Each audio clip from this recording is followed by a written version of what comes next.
A few years ago, I built this DIY outdoor kitchen on my parents' back porch. I did an overlay skim coat concrete countertop technique that unfortunately failed. So in today's video, I am tearing all of that out, righting my wrongs, and doing DIY poured-in-place concrete counters. Oh, and I'm also upgrading the grill. I built this project pretty early on into my whole DIY journey, and I did some things that I wouldn't do today. Mainly, put skim coat concrete countertops on particle board doors outside. Those doors swelled and shrank with moisture and humidity and heat, and the concrete cracked. And I don't want to knock the product I used, Henry's Feather Finish. I think it would work great indoors. These countertops lasted a couple of years before the elements finally took their toll. We're also upgrading the grill to a 36-inch wide Blackstone flat top that's taller than the old one, so I needed to open everything up and reinforce some areas. And I don't want to go into too much detail here because this is so specific to this grill, but I just reinforced things with new studs, then I used a Sawzall to cut away the old boards that I needed to get out of there. The new grill I'm installing does have a metal stand, but we are not using it. Instead, I screwed in these metal blocks and the legs are gonna rest on those. And here you can see the dope new grill that we are using from Blackstone. Not a sponsor, but I will leave a link. Blackstone, reach out to me if you do want to sponsor something. And finally, I did add more blocking to help support the weight of all this concrete. I'm using 3/4 inch radiata pine plywood for the base of my countertops. I cut everything to size with my circular saw and a straight edge so that there would be about a 3/4 inch overhang everywhere around my edges. After I cut my second countertop piece to length, I then cut an opening out where the grill insert needs to be. I did a plunge cut with my circular saw here, which is totally safe, but do be careful. Then I used a pull saw to cut away the corners. After things were lined up and it looked good, I used my 16 gauge finish nailer to attach the plywood to my frame. The counter over here has a handy little bar sink that drains into a 5-gallon bucket, so I need to cut an opening for it after marking it out with the sink bowl. First, I drilled a pilot hole close to the edge, then I used a jigsaw to cut it out. I picked up this DIY insulation kit from Home Depot, and I'll be using it to make the sink negative in my mold. I want to make sure that my opening is just a little bit smaller than my sink bowl. That way the lip will sit flat on top of the concrete. After I cut my first piece out with the utility knife, I then used it to create two more. I'm basically making a layer cake here. That way it sits higher than the surface of the concrete. I attached my pieces together with Gorilla Spray adhesive. This stuff works really good, and it's best if you let it set for about 30 seconds before you press the pieces together. That way they have a more waterproof, permanent bond. Be sure to apply a good coat, but it's crazy how it does eat away at the polystyrene insulation a little bit. Very cool. Once my cake was assembled, I screwed on a plywood plate onto the back. That way I could attach it outside. And just to clean things up, I used a little bit of painter's tape to help seal around the edges. All of this is going to be able to tear away easily. I built the removable edge forms out of 3/4 inch melamine. After cutting the pieces to width, I screwed them together and then attached them to the bottom of the plywood. Make sure your melamine is the height of the countertops that you want to make, including the thickness of the plywood, because we're going to be using the top of the melamine to screed our concrete flat. It's also convenient to attach the screws to the melamine edges before screwing them underneath. My concrete is about 1.25 inches above my plywood, but the thicker you go, the better, and the thicker you make your edges, the better. And here you can see how I had to work around the post. I'm applying 2 coats of water-based polyurethane onto my plywood to help seal it. This will help everything be more stable and prevent warping and cracking. I let that cure, then I applied a coat of paste wax onto my melamine forms. This is gonna help them release from the concrete easier. It's also gonna help this step, which is where I'm applying silicone caulk onto all of my edges, and then I'm using a cake fondant tool to round them all over. After the silicone dries, you can peel it all away for a really nice round over. This way it's smooth to the touch and looks finished.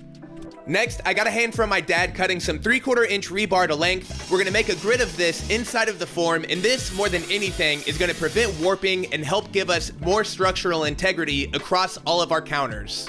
After the grid was laid out, we used pre-cut tie wire, which was really convenient, and we just zipped everything together. And I'll be sure to leave a link to all the tools, materials, and supplies we used for this project. And if you've made it this far in the video, congratulations, because our forms are complete and it is now time to start mixing up some concrete. I'm using Quikrete crack-resistant mix, and you can probably guess why. One convenient thing they do have is a bag calculator on the back, depending on what thickness slab you're pouring. I started by mixing the concrete in a bucket with a drill attachment, but this did not move very quick, so I switched to mixing everything up in a wheelbarrow with a shovel, the old-fashioned way. You want to make sure there's enough water that the concrete can flow, but I used a little bit too much. You want it to be as dry as possible, that way it stays strong but is still workable. Be sure to pack the concrete in around the edges, and then you're going to need a really straight screeding board. Now I'm using an old cutoff from a countertop, but you could use a really straight 2x4 or some MDF. At first, I was focused on getting the material spread out without losing too much spilling over the edges. Although you want to make sure and come back and get any large voids that you see. And spoiler alert, I did get a little bit more bubbles than I would have wanted around the concrete edges. So make sure and really pack that concrete in and vibrate the bubbles out using a hammer or a reciprocating saw. Very soon, I want to do some DIY indoor concrete countertops at my place, and I'm considering this project a little bit of a practice round, and I learned a lot. I mixed the second batch of concrete a little bit drier, and this actually made it more workable. If your mix is too runny, it really makes a mess and is hard to flatten and smooth. I screeded my way to the post and then hand troweled the rest of the concrete down. I made the third batch of concrete a little soupy, and you'll see how it's inconvenient to work with. It just makes a mess. The crack-resistant Quikrete mix has fiberglass mixed into it, so I really hope that that's going to compensate for anything that I did wrong, and I'll be sure to leave a couple of links to videos that I learned from in the description box below. While my concrete was still wet, I came back and I filled in as many voids as I could find with my large finishing trowel. And right after screeding, I've also seen people use magnesium floats, and they say that that really helps get a good finish too. After maybe 10 or 15 minutes, while my concrete was still really wet and workable, I used my finishing trowel to knock down as many ridges as I could. I'm definitely not an expert, but I am encouraged by the results that I got. And finally, before the concrete hardened, I burnished it with a trowel, and you're looking for this sound. I did this about 2 hours after everything was screeded, and we are going to get everything demolded after this sponsor break. If you need a website, an online store, or just a custom domain, Squarespace is your one-stop shop. And the best part is you need zero website building experience. I'm serious, if you can upload files and drag and drop text blocks, you are well on your way to a one-of-a-kind site. Squarespace's designer templates look great on desktop, tablet, and mobile no matter where customers find you, and they are packed with awesome features, like no limits to the number of products that you can sell using a Squarespace store, Squarespace's Video Studio mobile app that allows you to create high-level professional content for your website and social platforms, and a cool new feature called Member Areas that allow you to put premium content behind a paywall and charge your members a monthly fee. To learn more, make sure and follow my link down in the description, that is squarespace.com/modernbuilds, where you can build out your entire Squarespace site before entering any of your credit card info. And then when it's time to make your website live, don't forget to use my code ModernBuilds for 10% off your first site, store, or domain. One more big thanks to Squarespace. Now let's get back to the build. So welcome back. It is officially time to demold. About 2 weeks have passed and the concrete counters are looking great. First things first, I removed the screws from my melamine edging and then took it off. I was really excited with the look of the concrete edges, even though I did have more air bubbles and voids than I expected. And I have to say, some of them look cool. I installed 3 of these heavy-duty shelf brackets to reinforce the overhang, and then I kicked out the 2x4 supports that I had in place. And this is where I'm going to say, if you're not already, make sure and click the subscribe and the notification bell, and be sure to follow me at Modern Builds on Instagram. Dun, dun.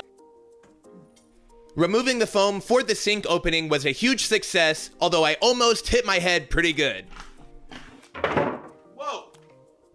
Whew. On any sharp corners, I use 60 grit sandpaper to knock those down and just round them over a little bit. If your counters were super rough, I would recommend a concrete honing block. I cut and folded these pieces of sheet metal to create a shroud around the grill insert. That way none of the vents would be pointing directly at any of the wood. And now hopefully that doesn't light on fire. I applied 3 coats of this low luster outdoor sealer by Behr. They make this especially for concrete pavers, which I thought would be good for this application. Pavers are a pretty porous material, and I had quite a few little pinholes and air bubbles in my concrete, so I thought it was a good match. And really just about any finish is food safe once it's completely cured, but if you're specifically worried about that, I'll leave a link to one listed as food safe in the description below. And with that, this project is done. I am very happy with the results of this project. Long ago, I built this outdoor kitchen and it was a little bit of a stretch for me. Like I said, it was early on in my project history. It gets used all the time, but I was always really bummed out at the chipped concrete counters, so I am really happy to fix that now. The new Blackstone grill is a huge upgrade. It is really cool to use. It's basically a giant cast iron flat top. I reconfigured all the doors and the storage around it, and it works great. I'm a big fan of this low luster sealer. It looks killer. We tested everything out over Memorial Day weekend, and it got the stamp of approval from Dad. And I'd like to give a big shout out to Grillaholics for hooking it up with all of this grilling gear. I'll leave a link down below. All right, everybody. Thanks for watching. Make sure and like, comment, and subscribe. And we'll see you next time on Modern Builds. Bye.